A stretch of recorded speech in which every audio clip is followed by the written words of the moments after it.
Dans cette vidéo, je vais vous montrer le workflow de génération de maillage dans Fluent. Donc, quand vous ouvrez Fluent en mode meshing, en mode mailleur, vous avez accès à cette interface qui vous donne accès à différents workflows que vous allez pouvoir suivre étape après étape pour générer votre maillage. Nous allons nous intéresser au WaterTight Geometry Workflow qui se présente de la façon suivante. Donc, c'est un workflow qui est prédéfini par l'éditeur. Et on va commencer tout d'abord par importer une géométrie qui a été dessinée dans une CAD extérieure, SpaceClaim en l'occurrence. Mais on peut importer également des CAO issus d'autres CAO. Donc nous avons la géométrie d'une vanne, représentée uniquement par sa structure solide, et nous allons vouloir mailler la partie solide, mais également la veine fluide.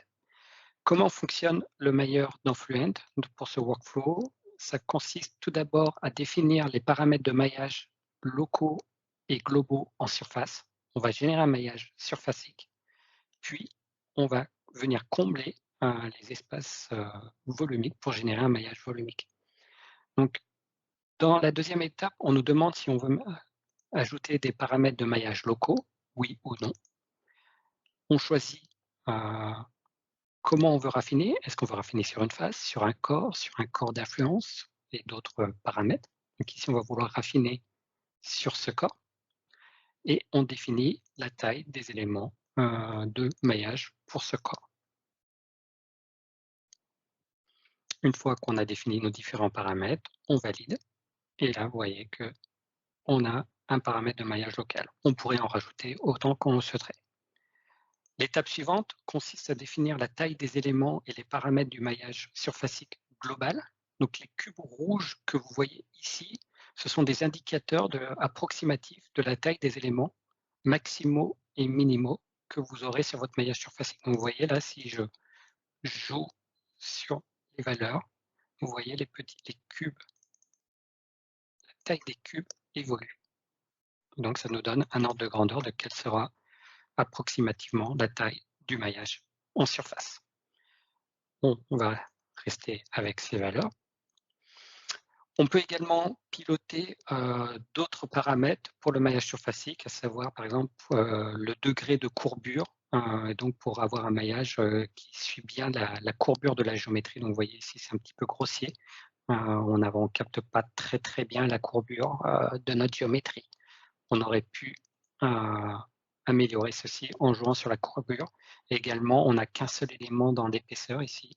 On aurait pu très bien, en jouant sur ces paramètres-là, forcer le mailleur à avoir plus d'éléments dans l'épaisseur. Donc là, on a notre maillage surfacique. On retrouve qu'on a le paramètre, le body sizing ici, où on a spécifié un maillage plus fin au centre de la vanne. Et maintenant, il faut décrire notre géométrie. Donc ici, on n'a importé qu'un corps solide, mais on aurait pu importer uniquement une veine fluide ou les deux. Donc il faut lui dire ce qu'on a importé. Et on lui dit qu'on va fermer les entrées-sorties pour pouvoir générer la veine fluide à l'intérieur de la vanne. On a d'autres paramètres. Donc ici, on va partager la topologie. Donc ça veut dire qu'on va avoir un maillage coïncident, conforme aux interfaces entre les différentes pièces. Ici, entre le tuyau en entrée et le centre de la vanne.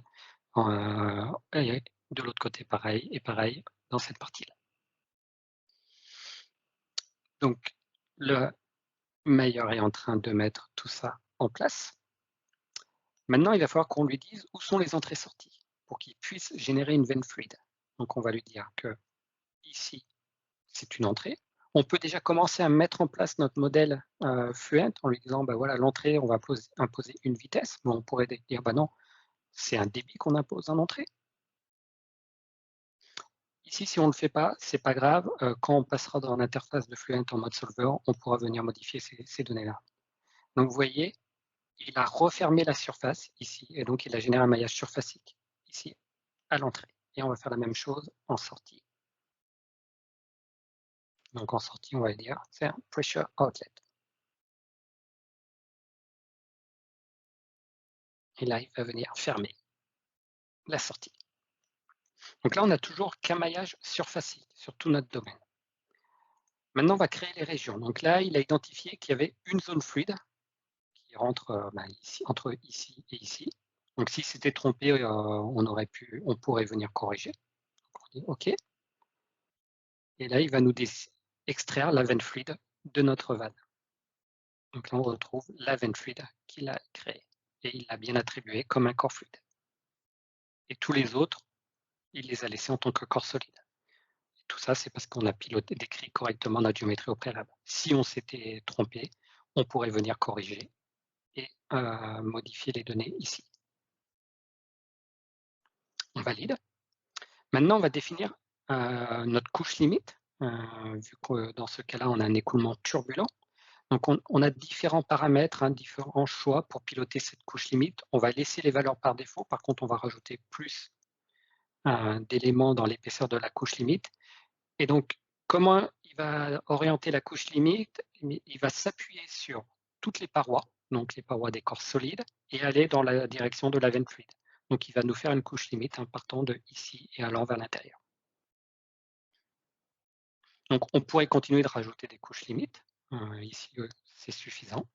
Et maintenant, on va pouvoir passer à la dernière étape de notre maillage et générer un maillage volumique. Donc, combler tous les espaces entre nos différents maillages surfaciques.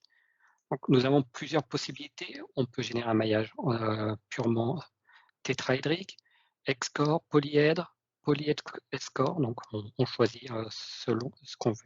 Alors, l'avantage du polyèdre par rapport au polytétraèdre, c'est qu'il va générer beaucoup moins d'éléments que le tétra, par exemple. On va rester en tétra, et là, on peut définir la taille des éléments volumiques à l'intérieur de notre maillage. On va laisser les valeurs par défaut pour cet exemple. Et maintenant, le mailleur va combler tout le volume et générer un maillage pour le corps solide et la veine fluide avec des éléments polyédriques. Ça va prendre quelques secondes.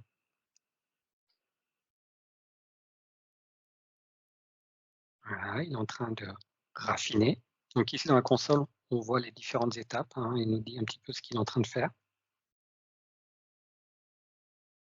Et on voit qu'il travaille toujours. Hein, on a toujours un petit éclair jaune. Et quand ce sera fini, on aura une petite encoche verte, comme pour les étapes précédentes. Donc là, il est en train de maintenant de tout convertir en polyèdre.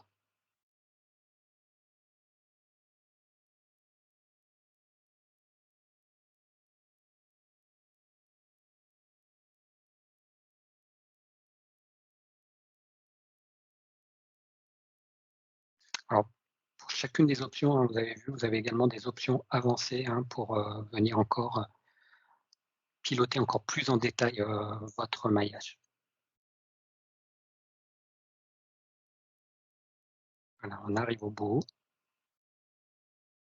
On est en phase de finalisation du maillage. Et il va pouvoir nous afficher le maillage à l'intérieur. Donc, ce qu'il va faire, c'est que par défaut, il va découper, nous faire un plan de coupe et nous présenter l'intérieur du maillage.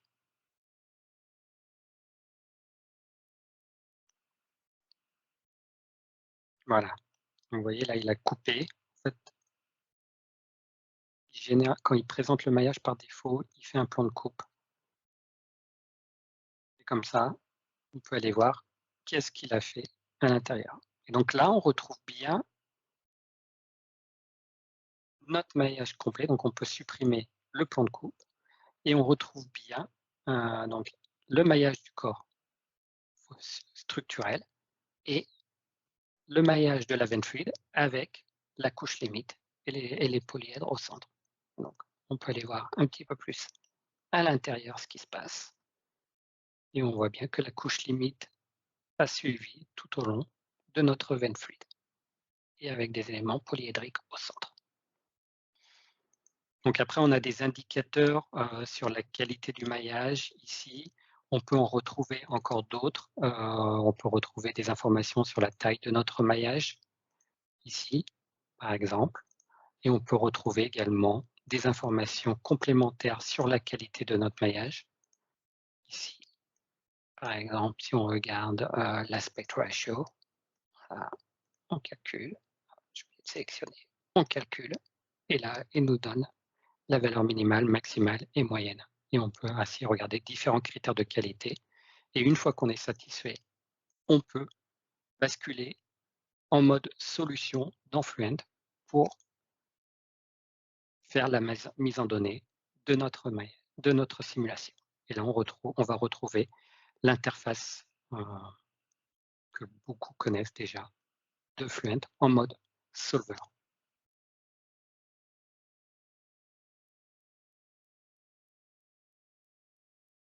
Voilà. Et donc là, on va pouvoir faire la mise en données. Et ceci sera dans une prochaine vidéo. Merci.